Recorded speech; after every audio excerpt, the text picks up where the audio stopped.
I found myself repeatedly mashing the X button, mindlessly slashing my way through countless waves of stormtroopers.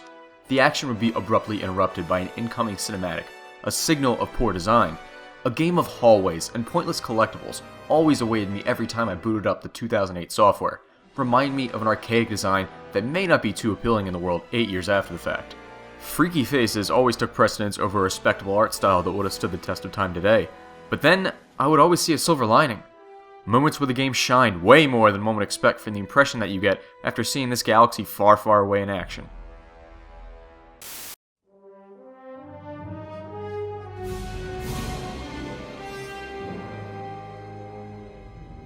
The Force Unleashed was initially conceptualized before the release of Revenge of the Sith.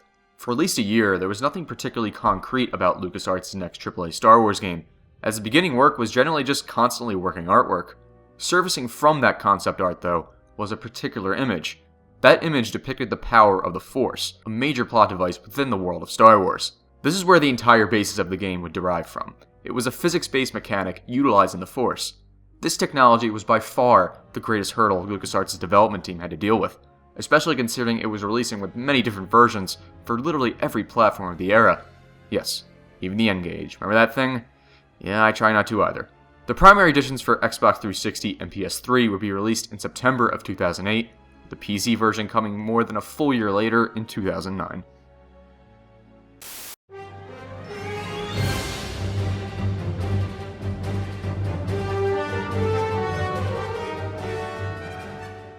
A long time ago in yeah, you know the rest.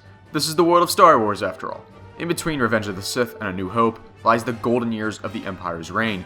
Darth Vader is the Emperor's apprentice, and just about everybody in the universe hates the current state of affairs. And you can't blame them, it's just doom and gloom out there.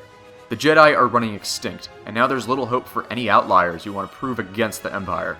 You will visit various locations of the Star Wars universe, whether it be as prolific as the Death Star, or as underwhelming as a planet that literally got a 10-second scene in Revenge of the Sith. These locations are admittedly a bit random, the story kind of jumps around them, and I'm still amazed that they managed to avoid shoehorning a Hoth level in there.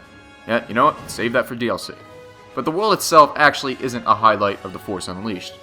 It's the story.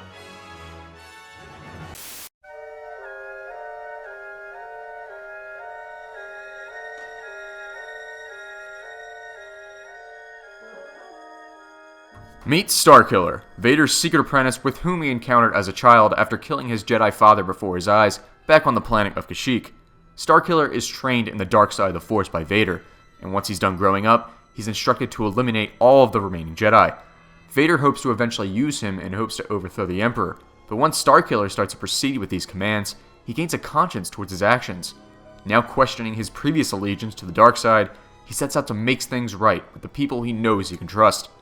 You'll find no twists or turns or significant revelations within the plot outline of The Force Unleashed, but it's probably the most memorable part of its entire experience. It's a tale of redemption and overcoming the odds against you, but what makes it work so well are its likable characters and competent pacing. One wouldn't be too off to make a claim saying the story's better than any of that came out of the prequels, or even The Force Awakens now, because even though it was good, the story is a complete copy of A New Hope. The Force Unleashed was great about filling in the gaps between the film's chronology, and even if it is ultimately a redundant one in the grand scope of things, it was still pretty nice.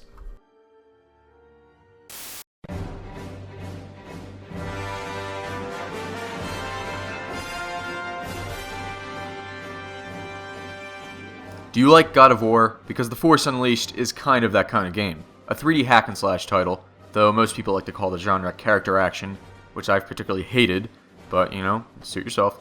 You're looking at a completely linear hallway for each level, brutally annoying QuickTime events, and a mash this button to win mentality.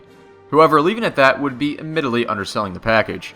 In addition to launching forward with your lightsaber in hand, The Force Unleashed has an entire physics-based force mechanic. While this is definitely the most fun you'll have actually playing the game, it's not necessarily more effective than simply slashing. You can fuse several different moves within the system to gain combos, which is cool. But again, simply mashing X is usually just as useful. It's really awesome that they added in with all these different strategies to play with, but it doesn't significantly alter the gameplay enough to truly matter for itself. What The Force Unleashed suffers from the most is inconsistency. Sometimes you can breeze through level encounters without getting hit, while others you have to literally pull a Star Destroyer out of the sky. These specific moments revealed absolute frustration for me, as the difficulty spikes were almost always unpredictable. What makes this so strange is that these spikes were never during boss encounters, but rather just normal scripted enemy waves. The boss fights themselves were just underwhelming, usually limiting itself to damage until a certain percentage of health has been taken off, always followed by an obnoxious quicktime event. If the Force Unleashed could have balanced its gameplay sections better, then maybe the overall game could have been a better one. And along with the main game, you get 3 main DLC levels. These are the Jedi Temple, Hoth, and Tatooine, respectively. Are they worth buying? Well, if the price is still jacked up on PS3 and 360, that is a no. On PC, though, the Steam version comes with it as part of the Ultimate Sith Edition, so why not give it a try? The levels are extremely short, and overall just okay. While the Jedi Temple is a slight expansion to Starkiller's overall narrative, Hoth and Tatooine are a what-if formula. I can't say that the story portions themselves were engaging, but I will say this. You fight a ghost Obi-Wan Kenobi, and Luke Skywalker turns to the dark side. Oh, and you can slaughter people as C-3PO.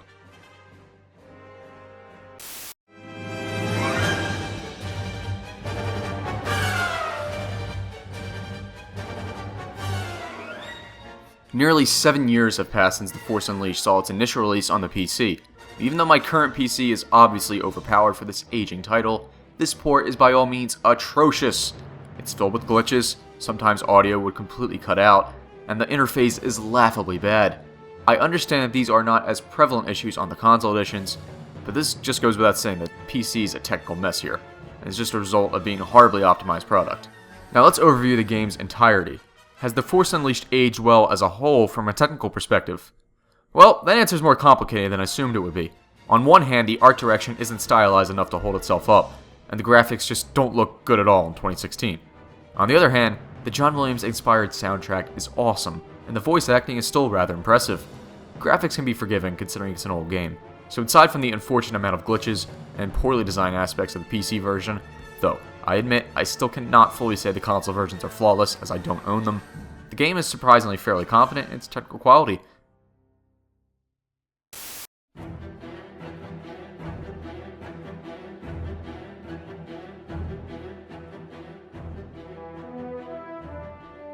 I admittedly had to force myself through the beginning portions of The Force Unleashed, but I ended up enjoying it way more than I thought I would, even if it is still a heavily flawed game. At the end of the day, it was the story here that I was left thinking about the most. Its characters were decent, and the plot didn't try to tackle anything too ambitious for its own good. I only wish that difficulty spikes were ironed out, and that the technical issues were improved, because the underlying game here is a good one. It's just hidden underneath all this crap. The Force Unleashed could be described as a turn-off-your-brain kind of game. A title that never tries too hard to grasp anything too ambitious for its own good, and knows exactly what its audience desires. Maybe The Force Unleashed 2 fixed a lot of the problems I had, but I'm still surprised this game has as much merit as it gave me.